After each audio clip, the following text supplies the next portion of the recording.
নতুন আরেকটা ব্লগ নিয়ে চলে এলাম কোষে দেখে 23 পেজ নাম্বার 223। ব্লগ শুরু করার আগে বলে নিই, যদি আমার বোঝানো ভালো লাগে অবশ্যই আমার চ্যানেলটাকে সাবস্ক্রাইব করো, শেয়ার করো এবং লাইক করো। 1. রিহানা খাতায় একটি 10 সেমি দৈর্ঘ্যের সরল রেখাংশ PQ এঁকেছে। আমি স্কেল ও পেন্সিল কম্পাসের সাহায্যে PQ সরল রেখাংশকে সমান 5টি ভাগে ভাগ করি ও প্রতিটি ভাগের দৈর্ঘ্য 2 সেমি পেলাম কিনা স্কেল দিয়ে মেপে যাচাই করি। রেহানা একটি 10 সেমি দৈর্ঘ্যের সরল রেখাংশ কেটেছে। এই 1, 10 একে আমি 5টি ভাগে ভাগ করব। যে কোনো মাপের একটা আমি কোণ তৈরি করলাম।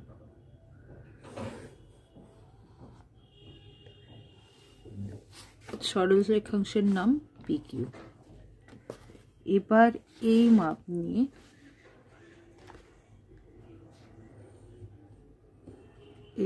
নিয়ে এখানে বসালাম।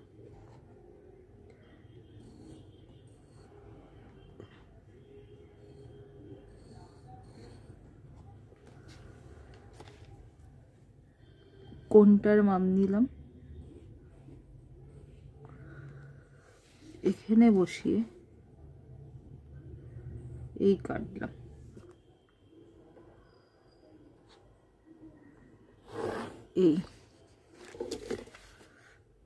এরপর একে আমাকে 5 ভাগে ভাগ করতে হবে।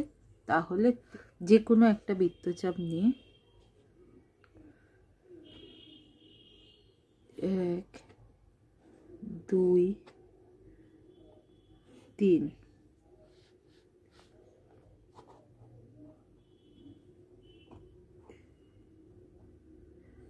1, 2, 3 4টে কাটতে হবে। 1, 2, 3, 4 5 ভাগে ভাগ করতে বলেছে। 5 এখানেও আমি তাহলে 5 করে দিই। এবার এটা যুক্ত করছি, ভালোভাবে কেয়ারফুলি দেখো। এইটা আর এইটা 1, 2,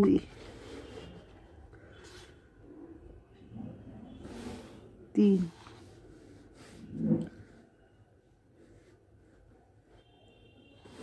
4।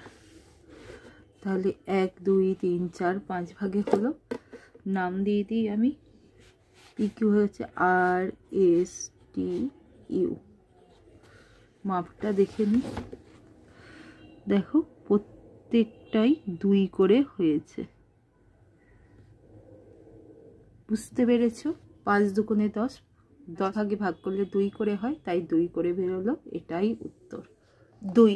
আজিজ 12 সেমি দৈর্ঘ্যের XY সরল রেখাংশকে স্কেল ও পেন্সিল কম্পাসের সাহায্যে এমন কয়েকটি ভাগে ভাগ করবে যাতে প্রতিটি ভাগের দৈর্ঘ্য 2.4 সেমি হয়। আজিজ XY সরল রেখাংশকে কটি সমান ভাগে ভাগ করবে হিসাব করি। আমি XY সরল রেখাংশকে স্কেল ও পেন্সিল কম্পাসের সাহায্যে ততগুলি সমান ভাগে ভাগ করি। 2.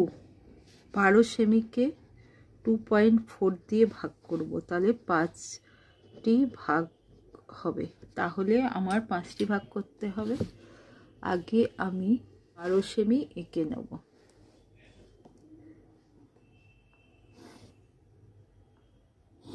এই 12 সেমি।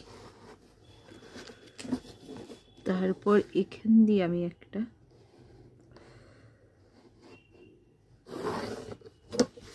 টেনে নিলাম। এবার এখান থেকে এখানে বসিয়ে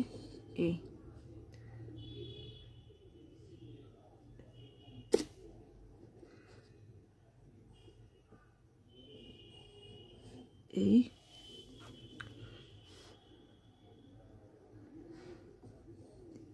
করলাম। তারপর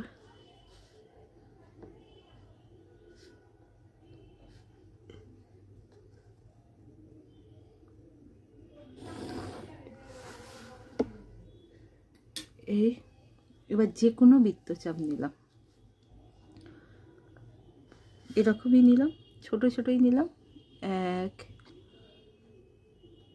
4টে কাটলেই 5টা হবে। 2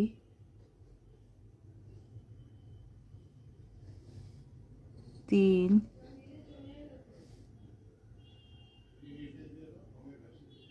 4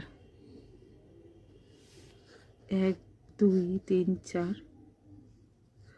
5 1 2 3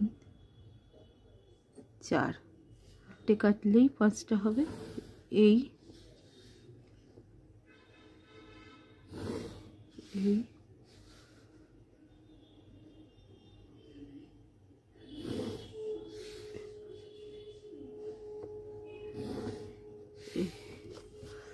কি এঁকেছিল? X Y, A B C D. এক একটা মাপ 2.4 কিনা দেখে নিই। দেখছো 2.4 হচ্ছে, তাহলে আমরা 12 সেমিকে 5টি ভাগে ভাগ করে নিলাম। 3 আনোয়ার খাতায় এবিসি একটি ত্রিভুজ এঁকেছে। বিসি বাহুকে পেন্সিল কম্পাসের সাহায্যে সমদ্বিখণ্ডিত করে এডি মধ্যমা এঁকেছে। আমি এডি মধ্যমাকে স্কেল ও পেন্সিল কম্পাসের সাহায্যে এফ এফডি এই 3টি সমান অংশে ভাগ করলাম।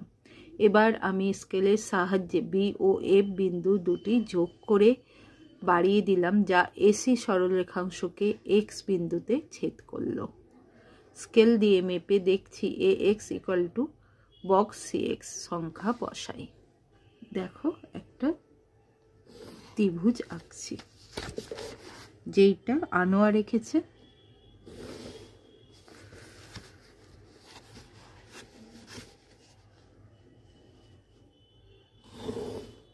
কি ত্রিভুজ? A B C. এবার একে আমি এর মধ্যমা আঁকবো, বিসি বাহুকে সমদ্বিখণ্ডিত করে।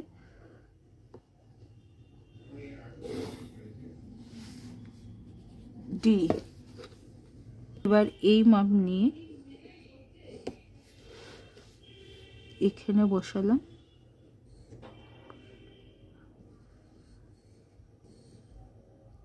এবার এই মাপ নিলাম।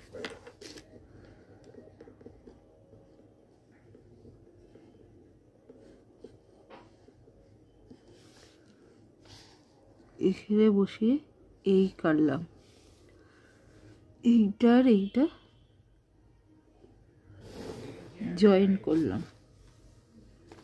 এইটা হলো পি। এরপর একে 3 ভাগে ভাগ করব, তাহলে যে কোনো 2টি ভাগ নিয়ে নিই।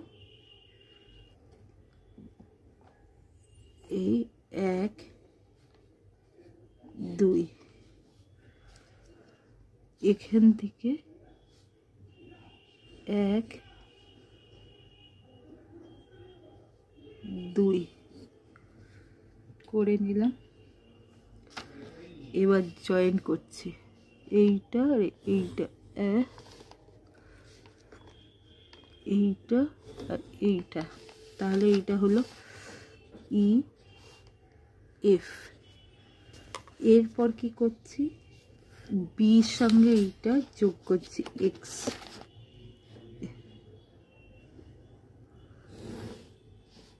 এক্স এফ বিন্দু দিয়ে গেছে। এবার আমার বলেছে এ এক্স ইকুয়াল টু, কি বলেছে? A X equal to C X. মাপটা দেখে নি।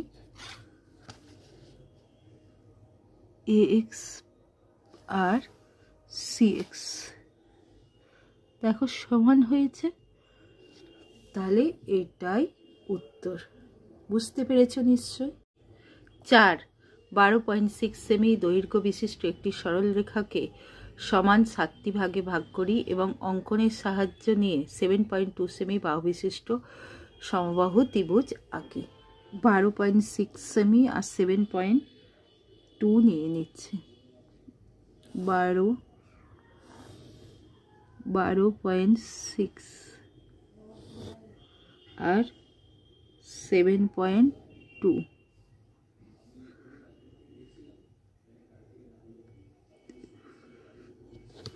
এবার একটা সমবাহু ত্রিভুজ আঁকবো এ বি।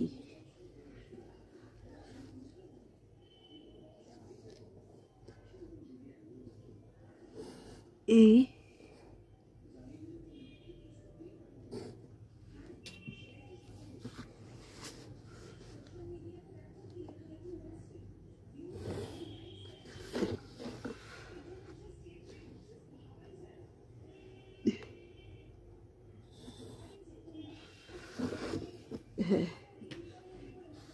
এক্স। এবার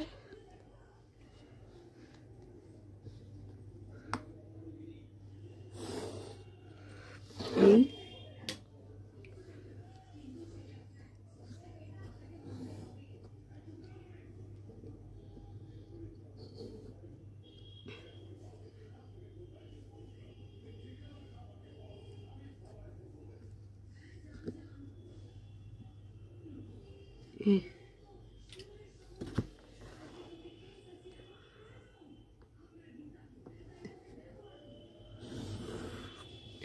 এই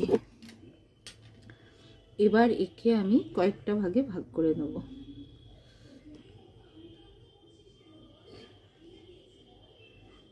2 3 4 5 6 এখান দিয়েও করছি 1 2 3 4 1 2 3 4 5 6।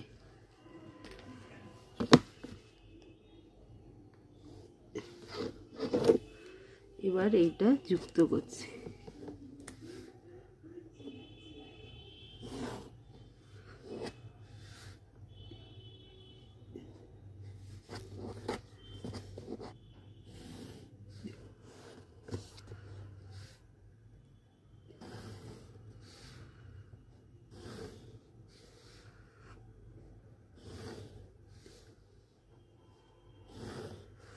তাহলে কি হলো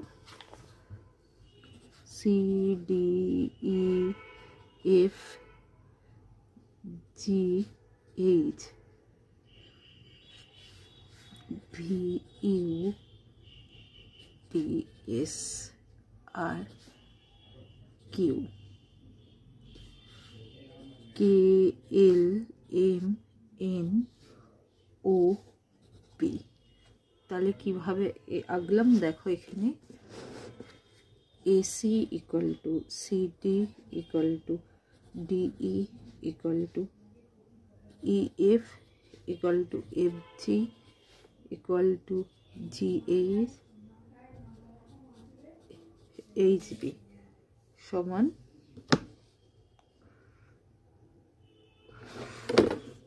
কত হচ্ছে 1.8 semi.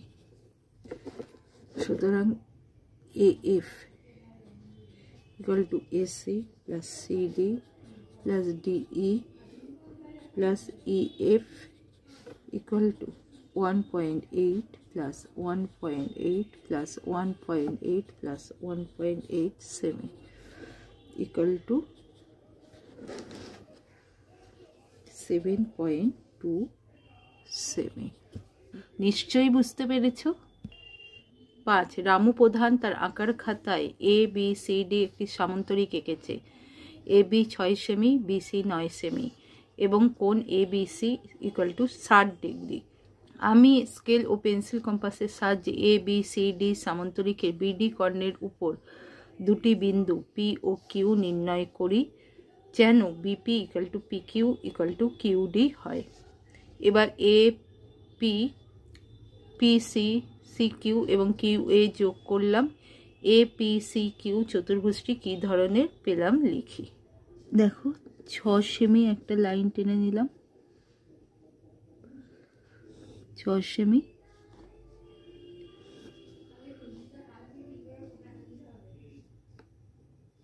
Semi, 6 cm, 9 cm। 60 degree একটা কোণ, একটা চতুর্ভুজ আঁকবো, মানে সামান্তরিক হবে চতুর্ভুজটি। যে কোনো একটা বৃত্তচাপ নিলাম, এই এই এবার এইটাকে যুক্ত করছি। 9 সেমিটা কি নেব, ভূমিটা নিয়ে নেব 9 সেমি, মানে দৈর্ঘ্যটা।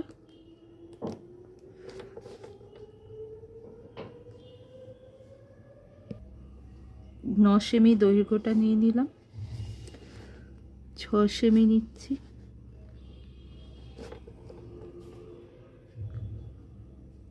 এই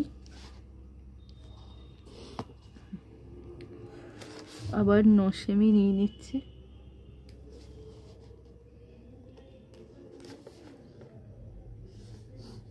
9 সেমি।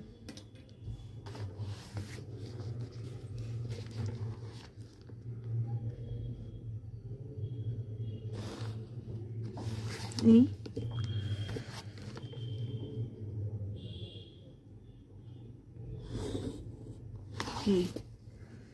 একটা সামান্তরিক তৈরি হয়ে গেল, এ বি সি ডি। এবার বিডি যুক্ত করছি,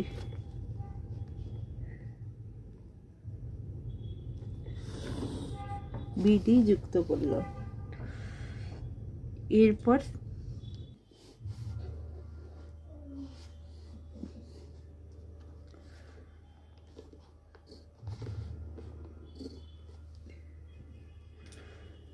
আমি যুক্ত করছি,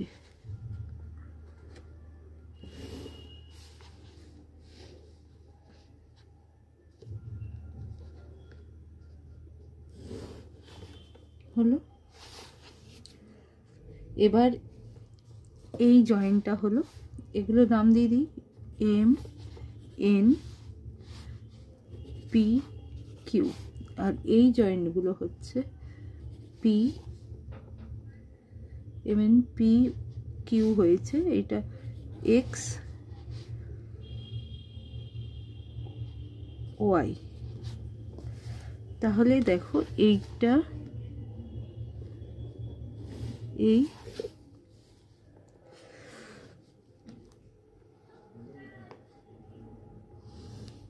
এই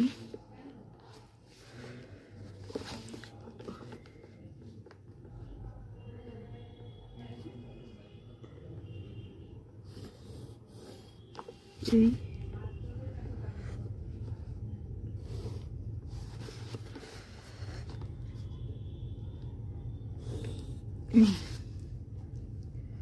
তাহলে একটা চতুর্ভুজ হলো এ এক্স চতুর্ভুজ, এ এক্স সি ওয়াই একটি সামান্তরিক।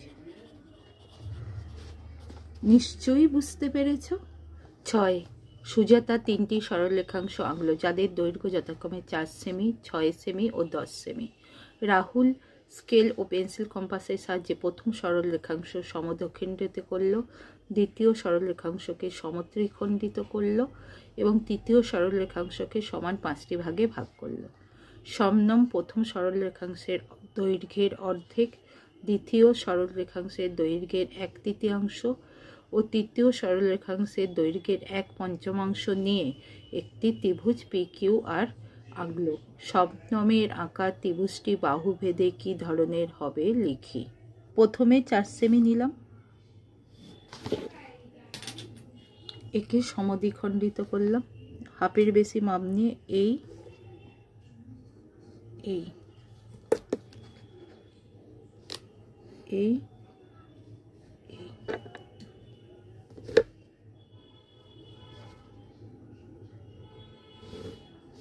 নিলাম। প্রথমটা নাম দিলাম এ বি সি।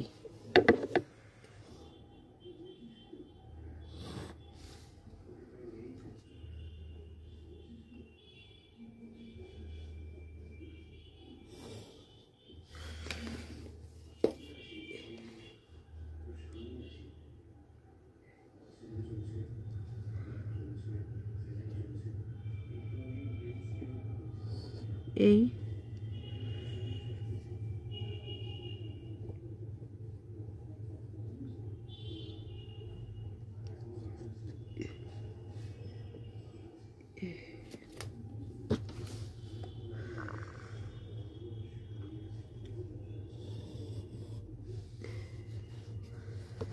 তাহলে কি 3 ভাগে ভাগ করব।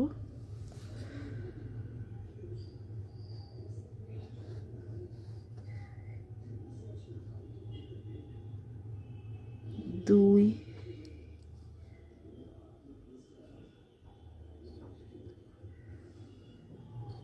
তিন,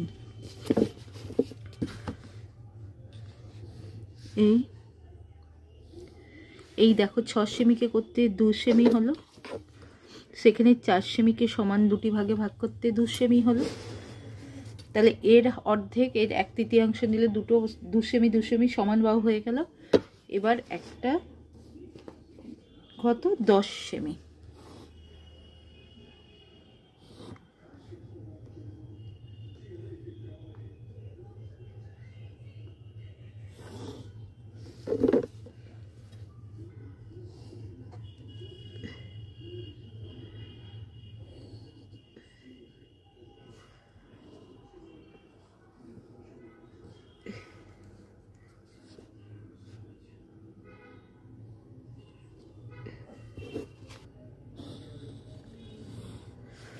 এবার এটাকে 5টা ভাগে ভাগ করব, অর্থাৎ 4টে পার্ট নেব। 1 2 3 4, 1 2 3 4,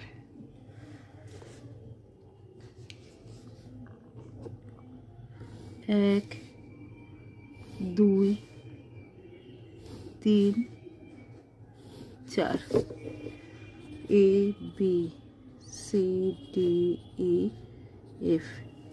এরও একটা অংশ কত হচ্ছে 2 করে হচ্ছে।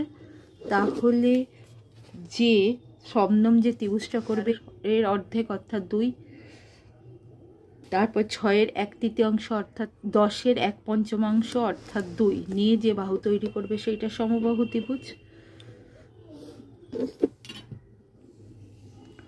দেখো এখানটা নিচ্ছে 2,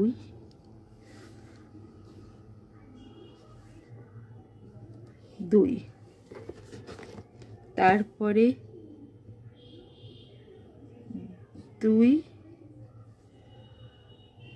2, যে ত্রিভুজটা তাইলে তৈরি হবে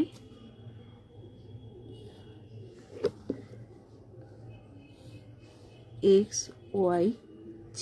এটা সমনামে তৈরি ত্রিভুজ, যার প্রত্যেকটা বাহু 2 এবং বাহুভেদে ত্রিভুজটি সমবাহু ত্রিভুজ। কোষে দেখি 23 কমপ্লিট। ক্লাস 7-এর যত কোষে দেখি ছিল সব কমপ্লিট হয়ে গেল। তাহলে ক্লাস 7 কমপ্লিট। যদি আমার বোঝানো ভালো লেগে থাকে অবশ্যই আমার চ্যানেলটাকে সাবস্ক্রাইব করো, শেয়ার করো এবং লাইক করো।